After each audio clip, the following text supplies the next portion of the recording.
اما عائشہ صدیقہ صدیقہ کائنات میرے آقا کی محبوب بیوی. اللہ اکبر. اما عائشہ صدیقہ سے کسی نے پوچھا کہ بی بی فاطمہ زہرا کے بارے میں پوچھا. اللہ اکبر. غور کریں ذرا. سیدہ اما عائشہ صدیقہ رضی اللہ تعالی عنہ سچی ماں کے حلالی بیٹے، سچی ماں کے حلالی بیٹے. توجہ سے سماعت فرمائیں، ذرا غور کریں. اما عائشہ صدیقہ رضی اللہ تعالی عنہا سے کسی نے بی بی فاطمہ زہرا کے بارے میں پوچھا. اللہ اکبر. آپ ارشاد فرمانے لگی ما رأیت احدن. یہ احدن نکرہ ہے جو نفی کے تحت ہے، یعنی کوئی بھی نہیں، کسی ایک کو بھی نہیں. ما رأیت احدن، میں نے کسی ایک کو بھی نہیں دیکھا، کوئی ایک بھی نہیں ہے. کیا افضل من فاطمہ و ابیہا.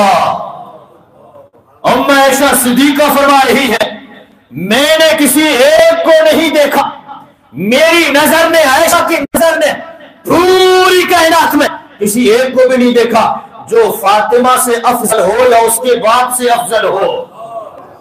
ہمیں ساری کائنات میں جو سب سے افضل ہے وہ فاطمہ کے باپ ہے، اور میں نے ان کے بعد فاطمہ کو سب سے افضل دیکھا ہے. یہ اما عائشہ صدیقہ خود بیان کر رہی ہے، خود بیان کر رہی ہے یہ فضیلت اور شان.